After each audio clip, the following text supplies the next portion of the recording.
Yes, ready, start.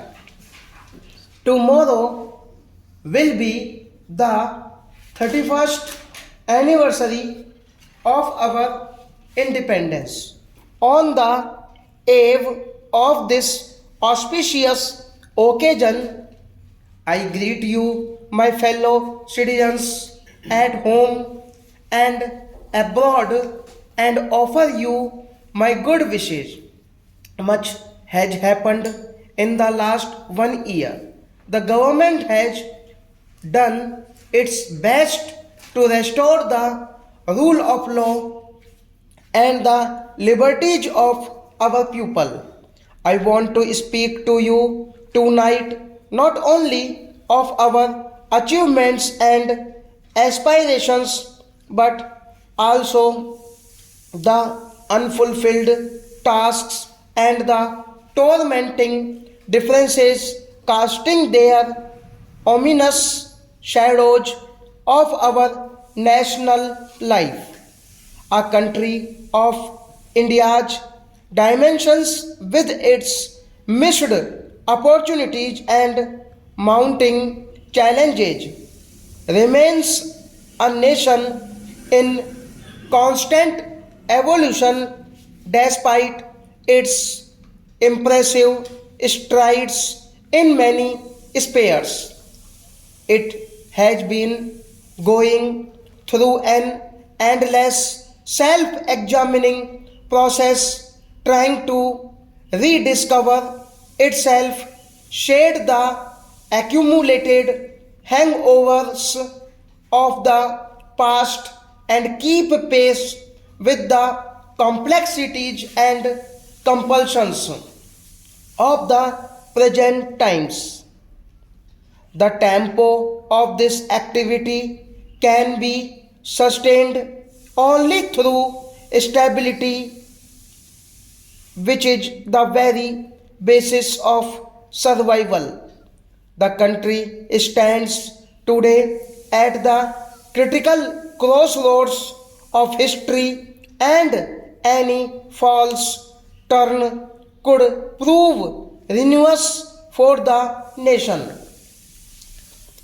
In a democracy, there is always place for honest differences. The inherent right of dissent must not, however, be carried to the point of obstructing the democratic processes, blocking the proceedings of legislatures, carrying controversies to the streets, or indulging in the politics of denunciation and manipulation.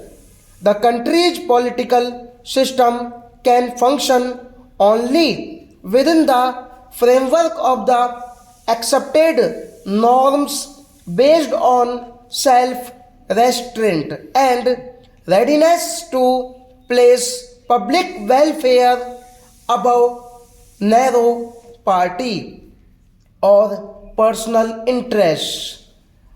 A nation torn as under by bitter discord can hardly hold its place or make any progress.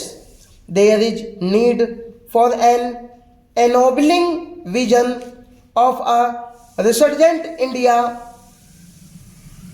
imbued with a crusading spirit and an exhilarating sense of participation in a common effort. No nation can face the future and move forward without a robust faith in itself and its people.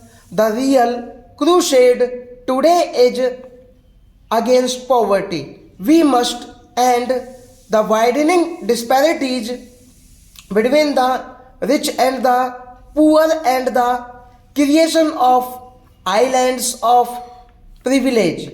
We cannot afford to be complacent in such a situation have to forge ahead with well conceived, need oriented, and strictly time bound programs for ensuring socio-economic justice for all. The future must hold out a promises for a better life for the economically weaker and vulnerable sections of our society. Stop.